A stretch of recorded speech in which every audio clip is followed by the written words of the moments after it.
Rakshabandhan special. माँ मैं भी राखी बांधूंगी। श्रावण की धूमधाम है।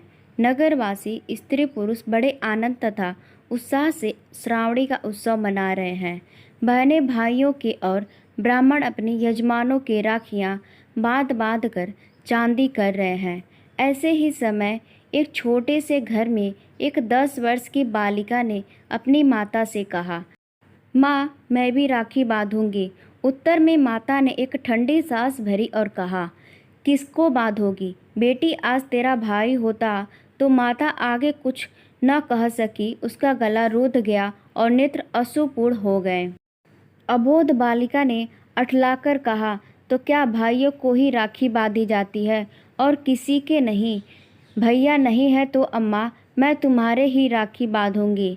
इस दुख के समय भी पुत्री की बात सुनकर माता मुस्कुराने लगी और बोली, अरे तू इतनी बड़ी हो गई, भला कहीं माँ को भी राखी बांधी जाती है?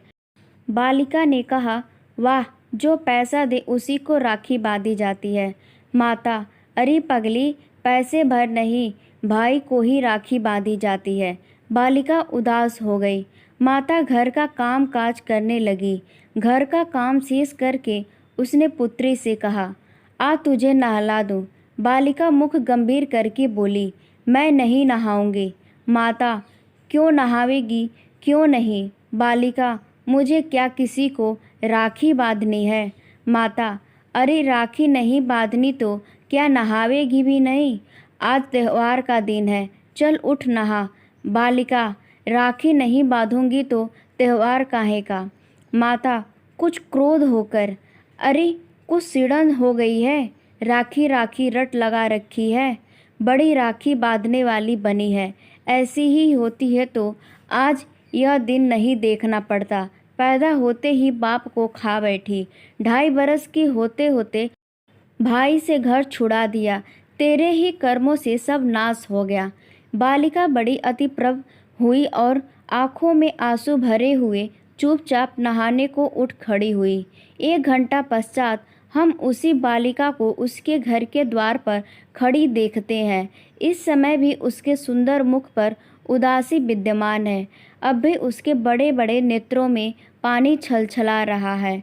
परंतु बालिका इस समय द्वार पर क्यों जाना पड़ता है? वह किसी कार्यवश खड़ी है, क्योंकि उसके द्वार के सामने से जब कोई निकलता है तब वह बड़ी उत्सुकता से उसकी ओर ताकने लगती है, मानो वह मुख से कुछ कहे बिना केवल इच्छा शक्ति से ही उस पुरुष का ध्यान अपनी ओर आकर्षित करने की चेष्टा करती है। परंतु जब उसे इसमें सफलता नहीं होती तब उसकी उदासी बढ़ जाती है। इसी प्रकार 1, 2, 3 करके कई पुरुष बिना उसकी ओर देखे निकल गए। अंत में बालिका निराश होकर घर के भीतर लौट जाने को उद्यम ही हुई थी कि एक सुंदर युवक की दृष्टि जो कुछ सोचता हुआ धीरे धीरे जा रहा था, बालिका पर पड़ी। बालिका की आंखें युवक की आंखों से जा लगी। न जाने उन उदास तथा करुणापूर्ण नेत्रों में क्या जादू भरा था कि युवक ठिठक कर खड़ा हो गया और बड़े ध्यान से सिर से पैर तक देखने लगा। ध्यान से देखने पर युवक को ज्ञात हुआ कि बालिका की आंखें अश्रुपूर्ण हैं। तब वह अधीर हो उठा, निकट जाकर पूछा, बेटी क्यों रोती हो? बालिका इसका कुछ उत्तर न दे सकी, परंतु उसने अपना एक हाथ युवक की ओर बढ़ा दिया। युवक ने देखा बालिका के हाथ एक लाल डोरा है। उसने पूछा, यह क्या है? बालिका ने आंखें नीचे करके उत्तर दिया, राखी। युवक समझ गया। उसने मुस्कुराकर अपना दाहिना हाथ आगे बढ़ा दिया। बालिका का मुख कमल सा खिल उठा। उसने बड़े चाव से युवक के हाथ में राखी बांध दी।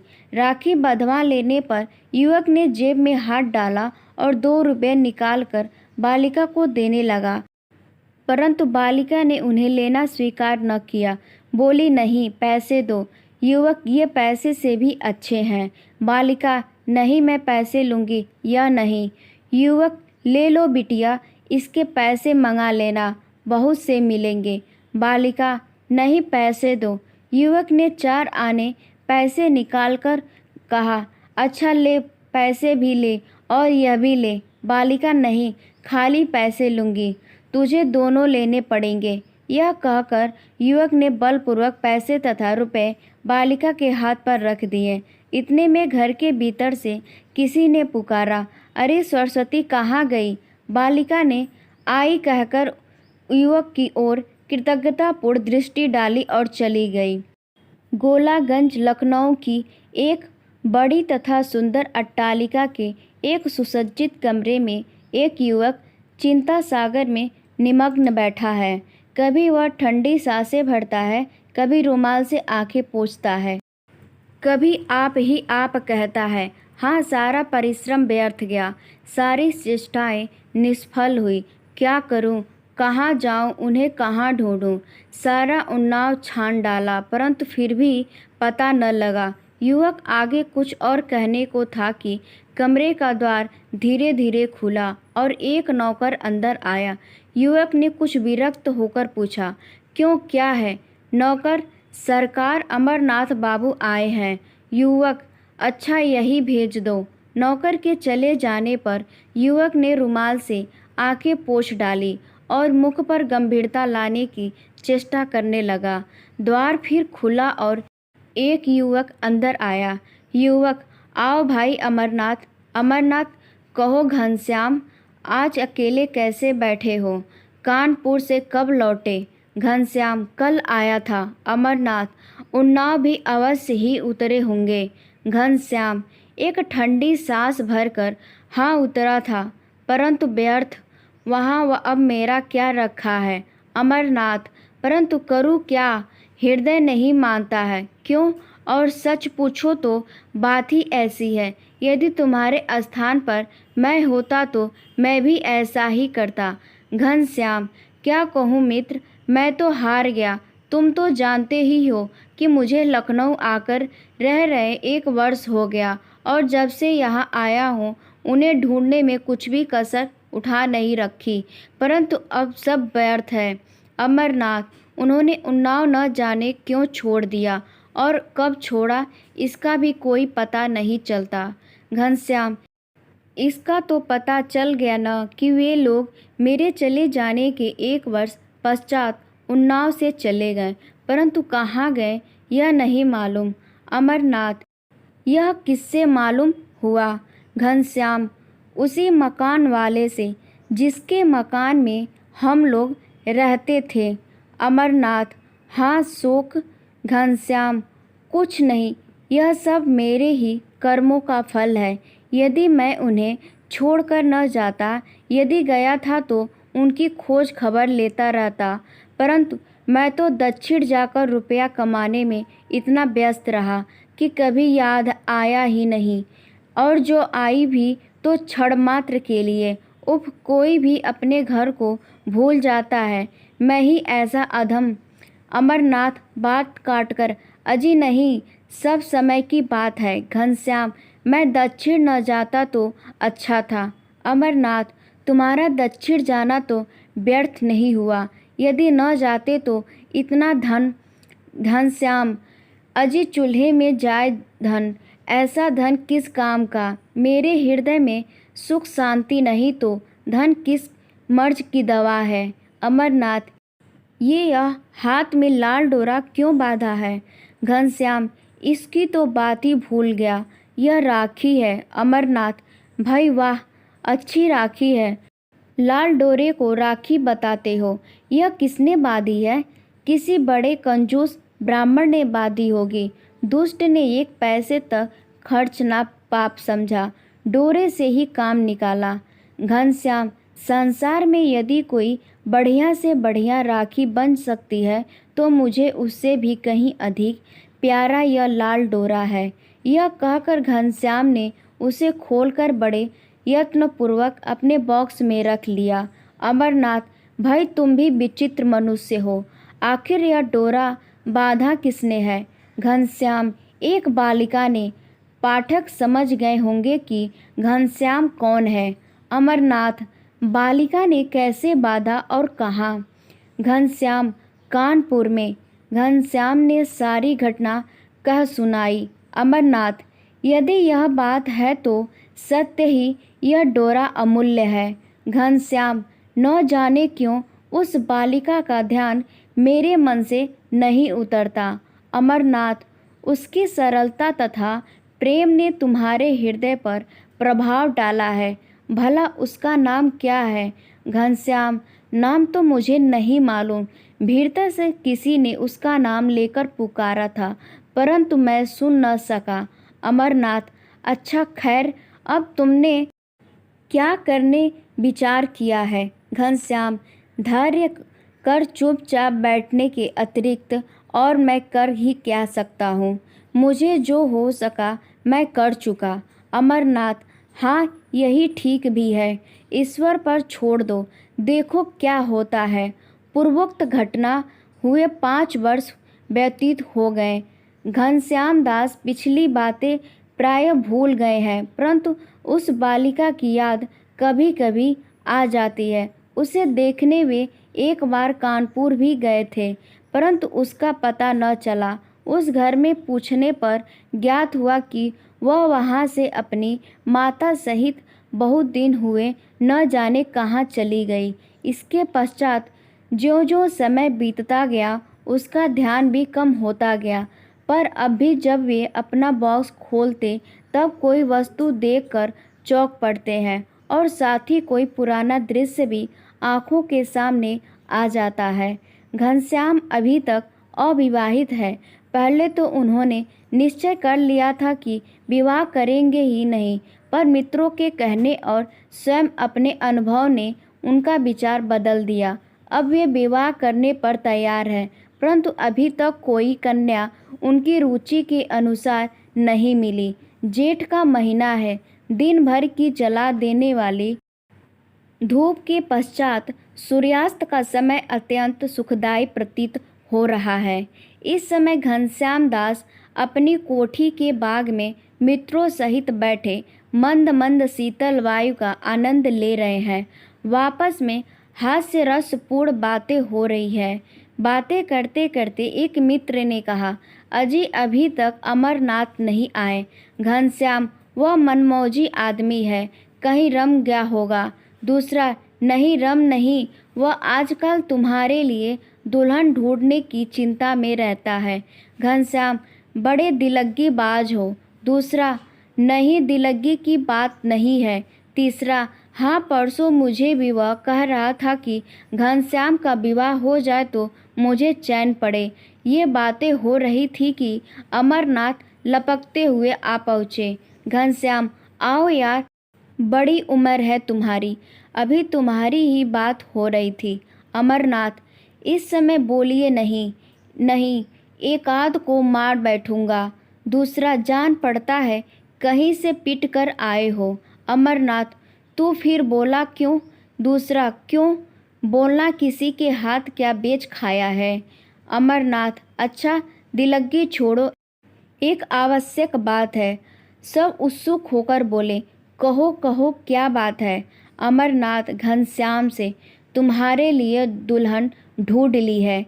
सब एक स्वर से, फिर क्या तुम्हारी चांदी है? अमरनाथ, फिर वही दिलग्गी।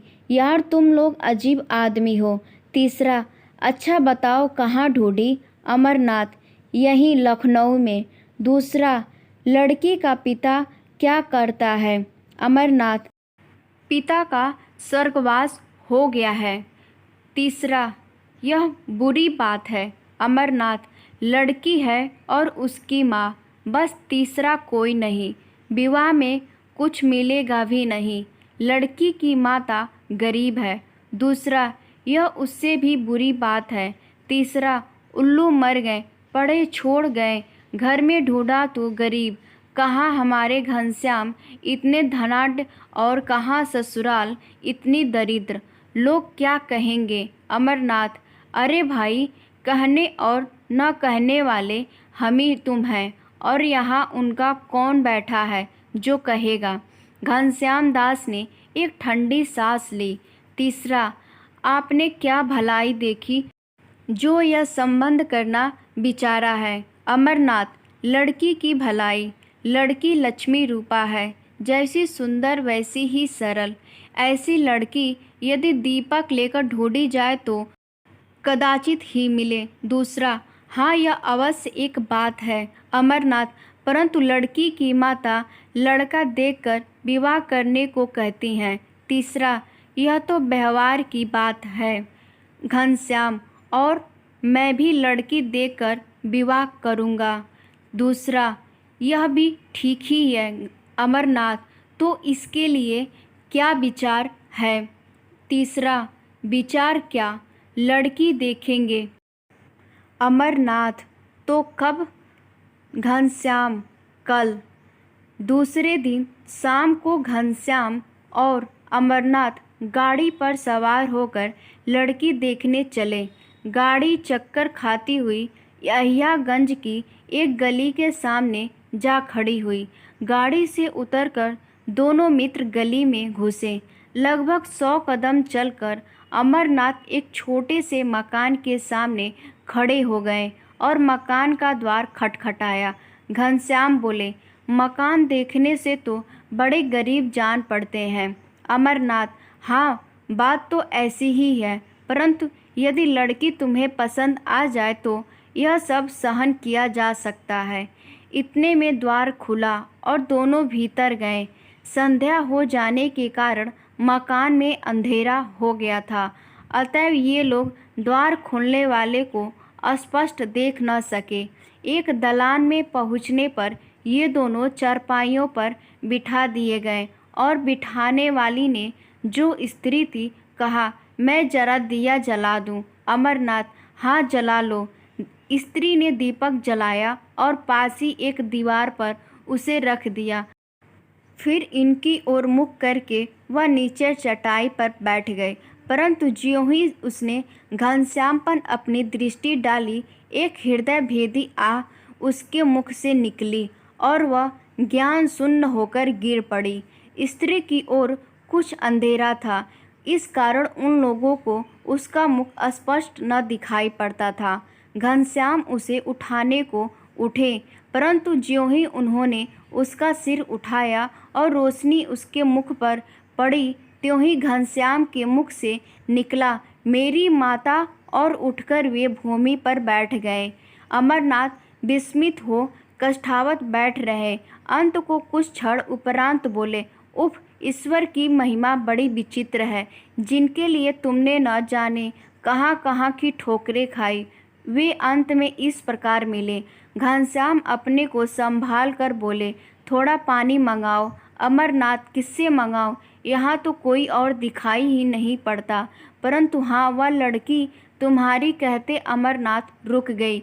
फिर उन्होंने पुकारा, बिटिया थोड़ा पानी दे जाओ, परंतु कोई उत्तर न मिला। अमरनाथ ने फिर पुकारा, बेटी तुम्हारी माँ अचेत हो गई है, थोड़ा पानी दे जाओ।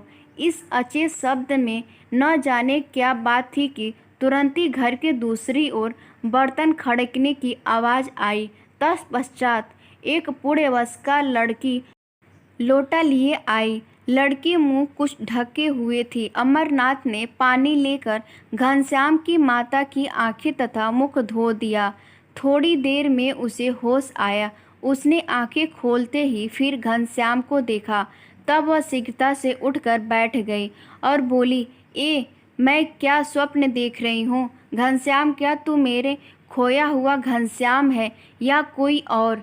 माता ने पुत्र को उठाकर छाती से लगा लिया और अश्रुबिंदु विसर्जन किए, परंतु वे बिंदु सुख के थे अथवा दुख के कौन कहे। लड़की ने यह सब देखकर सुनकर अपना मुंह खोल दिया और भैया भैया कहती हुई घनश्याम से लिपट गई। घनश्याम ने देखा लड़की कोई और नहीं, वही पालिका है जिसने 5 वर्ष पूर्व उसे राखी बांधी थी और जिसकी याद प्रायः उन्हें आया करती थी। श्रावण का महीना है और श्रावणी का महोत्सव। घनश्याम दास की कोठी खूब सजाई गई है। घनश्याम अपने कमरे में बैठकर एक पुस्तक पढ़ रहे हैं। इतने में एक दासी ने आकर कहा, बाबू भीतर चलो। घनश्याम भीतर गए। माता ने उन्हें एक आसन पर बिठाया और उनकी बहन सरस्वती ने उनको तिलक लगाकर राखी बांधी। घनश्याम ने 2 असरफियाँ उसके हाथ में धर दी और मुस्कुराकर बोले, क्या पैसे भी देने होंगे? सरस्वती ने हंसकर कहा, नहीं भैया, ये असरफियाँ पैसे से अच्छी हैं, इनसे बहुत से पैसे आवेंगे। अगर वीडियो पसंद आई हो तो हमारे चैनल को सब्सक्राइब करें। धन्यवाद।